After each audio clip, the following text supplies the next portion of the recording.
तुम्हारी दृष्टि तुम्हारी देखने की क्षमता और प्रकाश से मिलकर बनती है। जो तुम देखते हो उसके लिए दो बातें आवश्यक हैं, तुम्हारी देखने की क्षमता और प्रकाश का होना। अंधकार में भी तुम्हारी देखने की क्षमता है, लेकिन तुम्हारा जगत खोया हुआ होता है। तुम्हारी दृष्टि ही तुम्हारा फैलाव है, तुम्हारा जगत है, तुम्हारा संसार है। जैसे ही तुम्हारी देखने की क्षमता प्रकाश से जुड़ती है, तुम्हारा जगत प्रकट हो जाता है।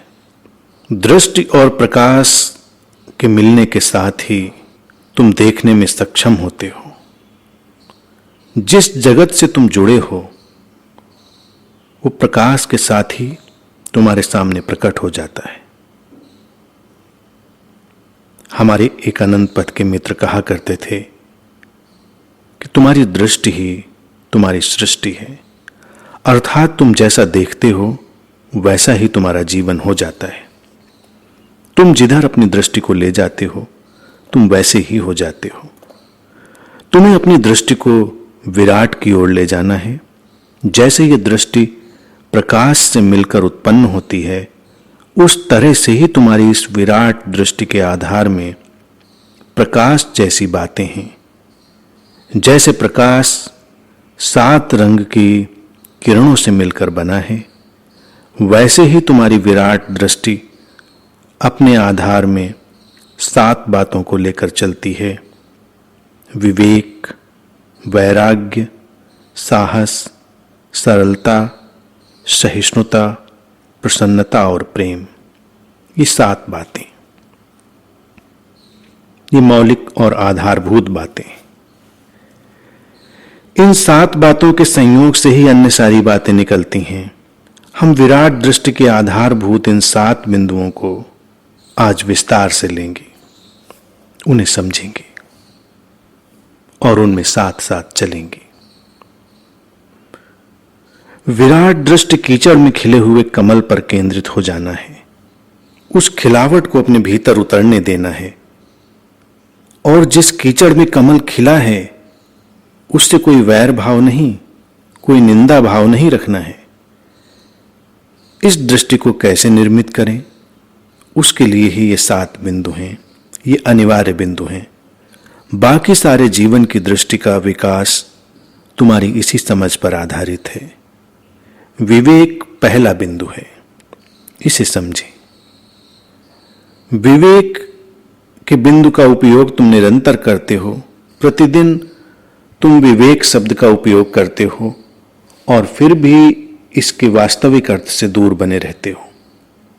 जीवन में विवेक की जो दृष्टि होनी चाहिए वो प्रायः दिखाई नहीं देती, क्योंकि विवेक एक आंतरिक संभावना है जो प्रायः छुपा हुआ रहता है। ये विवेक तुम्हारे भीतर विराट की ओर बढ़ने की प्रक्रिया है। क्षुद्र से विराट को अलग कर लेना, विराट की ओर मुड़ जाना, असीम की ओर चले जाना, अनंत की ओर उन्मुख हो जाना, यही विवेक है। सार को ग्रहण कर लेना, यही विवेक है।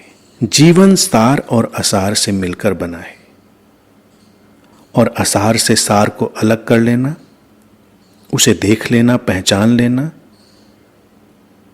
ये विवेक ही करता है। जीवन में जो तुम्हारे लिए सर्वाधिक उपयोगी है और जो तुम्हारे लिए सर्वाधिक अनुपयोगी है, तुम्हें उसकी पहचान का आना और उस पहचान को कार्य रूप में जीवन में आने देना। प्रतिक्षण चुनते रहने का स्वभाव, वही विवेक है। जीवन प्रतिक्षण चुनाव है। तुम प्रतिक्षण चुन रहे हो। तुम्हारा यहां बैठना भी तुम्हारा चुनाव है, तुम्हारा यहां ना बैठना भी तुम्हारा चुनाव है। प्रायः सारे चुनाव व्यक्ति के उसके भीतर की बेहोशी से घटते हैं। वो चुनता है लेकिन वो नहीं जानता कि वो चुन रहा है। चुनना उसकी विवशता है।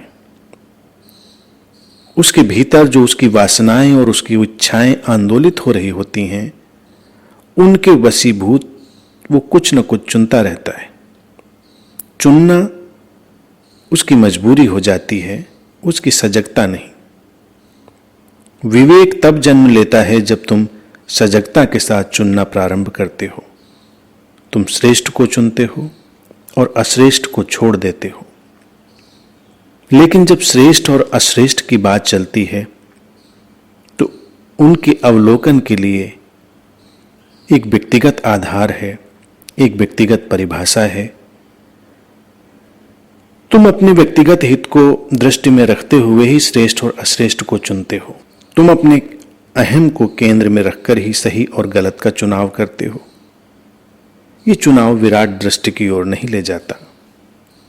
जब तुम श्रेष्ठ और अश्रेष्ठ, सही और गलत को वृहत्तर दृष्टि से देखते हो, लार्जर पर्सपेक्टिव में देखते हो, तभी विवेक तुम्हारे भीतर जन्म लेता है। जब तुम्हारा चुनाव तुम्हारे ही नहीं सबके हित में हो, वो केवल तुम्हारे जीवन में ही प्रसन्नता लाने वाला ना हो, वो सबके लिए प्रसन्नता लाने वाला हो और तुम्हारे जीवन का आनंद, तुम्हारे जीवन का नृत्य एक जोड़ है जो सबकी प्रसन्नता से जुड़कर बनता है। तुम अकेले प्रसन्न होना चाहो, ये तुम्हारे बस का नहीं और संभव नहीं। श्रेष्ठ का चुनाव, सही का चुनाव तुम्हें इस प्रसन्नता से भरता है जो निर्णय तुम्हें विस्तार दे, तुम्हारी सीमाओं से आगे ले जाए, तुम्हें स्वतंत्रता दे, तुम्हें आह्लाद से भर दे, वही विवेकपूर्ण निर्णय है। विवेक इस बात में है कि तुम जहां हो कितने सुंदर ढंग से रहते हो। तुम अपने जीवन को एक कलाकृति में बदलने का निर्णय लेते हो, तब तुम्हें समझ में आने लगता है कि क्या चुनना है। तुम अपने घर में भी सब कुछ इकट्ठा नहीं कर लेते। जो तुम्हें व्यर्थ दिखाई देता है उसे तुम बाहर फेंक देते हो और जो तुम्हें सार्थक दिखाई पड़ता है उसे तुम रख लेते हो। और किसने किस चीज को सार्थक समझा है उसे देखकर उसके पूरे व्यक्तित्व का पता चल जाता है। जीवन में उसने किन किन बातों में अर्थ समझकर अपने जीवन में जगह दी है, ये उसके बारे में बताता है। यहां बड़ी सजग दृष्टि की आवश्यकता है। अगर तुम अपने जीवन को सार्थकता देना चाहते हो और रूपांतरित होकर उसे एक अप्रतिम कलाकृति में बदलना चाहते हो, जो तुम्हारी अंतर्निहित संभावना है, तुम्हारे बीज में छिपा हुआ जो विशाल वृक्ष है, वो अंतिम ऊंचाई और अंतिम भव्यता तक पहुंचे, अगर तुम ऐसा चाहते हो तो तुम्हें विवेक को जागृत करना होगा, व्यर्थ को अपने से अलग करना होगा और सार्थक को अपने जीवन में जगह देनी होगी। वो बात जो तुम्हें और तुम्हारे जीवन को अर्थ प्रदान करे, जीवन की जो मूलभूत बेचैनी है और जो जीवन की मूलभूत खोज है, वो अर्थवत्ता की खोज है, जीवन के अर्थ की खोज है। प्रत्येक व्यक्ति चाहता है कि उसके जीवन को अर्थ मिले, उसका जीवन अर्थवान बने। ये धन की ओर दौड़ना नहीं है, ये वासना की ओर दौड़ नहीं है, ये वस्तुतः अपने अंतरतम की संभावना की ओर चलना है। ये वस्तुओं और पदार्थों की खोज नहीं है। कुछ मनोवैज्ञानिक अतीत में कहते रहे कि मनुष्य के जीवन की सारी दौड़ यौन की खोज है, काम की खोज है। चिंतकों का निष्कर्ष निकला कि मनुष्य जिधर जा रहा है उसके जीवन की सारी दौड़ शक्ति की खोज है। वो शक्ति चाहे धन के माध्यम से मिले, चाहे ज्ञान के माध्यम से मिले, चाहे संबंधों के माध्यम से मिले, हर जगह से व्यक्ति ऐसा प्रतीत होता है कि बस शक्ति की खोज कर रहा है। लेकिन सारी बातों के भीतर उतरकर और गहरे जाएंगे तो देखेंगे वस्तुतः व्यक्ति जीवन में अर्थ की खोज कर रहा है, मीनिंगफुलनेस की खोज कर रहा है। उसके जीवन को अर्थ प्राप्त हो, यही खोज है सबकी। जब तुम्हें लगता है तुम्हारा जीवन अर्थवान है, तुम अपनी सीमाओं से मुक्त होते हुए स्वयं को अनुभव कर पाते हो। ऐसा लगता है कि तुम्हें पंख लग गए हैं, तुम उड़ना चाहते हो। किसी से मिलकर जब तुम्हें अच्छा लगता है बहुत अच्छा लगता है, तो ये वही क्षण होता है जब उसकी उपस्थिति से तुम्हारे जीवन में अर्थ प्रवेश कर जाता है, एक मीनिंगफुलनेस प्रवेश कर जाती है। तुम्हें लगता है तुम्हारा होना अर्थवान है। विवेक उसी अर्थवत्ता की तलाश है, और ये अर्थवत्ता तुम्हें तभी उपलब्ध होगी जब तुम सार और असार को पहचानने लगोगे, व्यर्थ और सार्थक को पहचानने लगोगे। जैसे एक मूर्ति बनती है और जितना भी व्यर्थ का आवरण उसके ऊपर पत्थर की परतों के रूप में जमा होता है, उसे अलग कर दिया जाता है और उसके भीतर से मूर्ति प्रकट हो जाती है। उसी तरह तुम्हें अपने जीवन से व्यर्थ की परतों को काटना है, छांटना है। यही विवेक है। विवेक के बाद दूसरे बिंदु पर हम पहुंचते हैं, और ये बिंदु है वैराग्य। वैराग्य तुम्हारे भीतर ऐसी अनुगूंज पैदा करता है जो प्रायः स्वीकार्य नहीं है। तुम्हें लगता है कि अभी मेरे जीवन में वैराग्य की आवश्यकता नहीं है, अभी तो राग ही पूरा नहीं हुआ, वैराग्य का हम क्या करेंगे। राग शब्द बड़ा ही सुंदर है और उसी शब्द से बनता है वैराग्य। राग शब्द का अर्थ है रंग। तुम्हारे भीतर से तुम्हारे ही रंग तुम्हारे जीवन में फैल जाते हैं, वही राग है। तुम्हारा उन फैलते हुए रंगों के प्रति सचेत हो जाना वैराग्य है। उनसे अलग भाग जाना वैराग्य नहीं है, उनको छोड़ देना या उनको काट देना वैराग्य नहीं है। वो रंग तुम्हारे भीतर से निकलते हैं और तुम्हारे जीवन में फैलते हैं। इस पूरी प्रक्रिया के प्रति सचेत हो जाना वैराग्य है। तुम्हारे भीतर ही पूरी पूरी रंग योजना पड़ी है जो बाहर फैलती है और आकार ले लेती है। जैसे एक प्रोजेक्टर तुम्हारे भीतर लगा है और एक फिल्म चल रही है। तुम्हारे जीवन के पर्दे पर इस प्रोजेक्टर से निकलती हुई किरणें पड़ती हैं तो तुम्हारा जीवन बड़ा रंगीन दिखाई पड़ता है और बड़ा लुभावना दिखाई पड़ता है। तुम उस जीवन से संघर्ष में भी पड़ते हो और उस जीवन के साथ भी चलते हो। तुम उसी जीवन से सुखी और दुखी भी होते हो। यही राग है, क्योंकि जब तुम सचेतन होकर अपने ही भीतर से निकलते रंगों को बाहर फैलता, आकार लेता नहीं देख पाते, तो तुम सुख दुख की लहरों में उठते गिरते रहते हो। वैराग्य है इस तथ्य को जान लेना कि तुम्हारे जीवन के पर्दे पर जो दृश्य अंकित हो रहे हैं, वो दृश्य तुम्हारे भीतर से ही निकल रहे हैं। उनके निर्माता और निर्देशक तुम ही हो।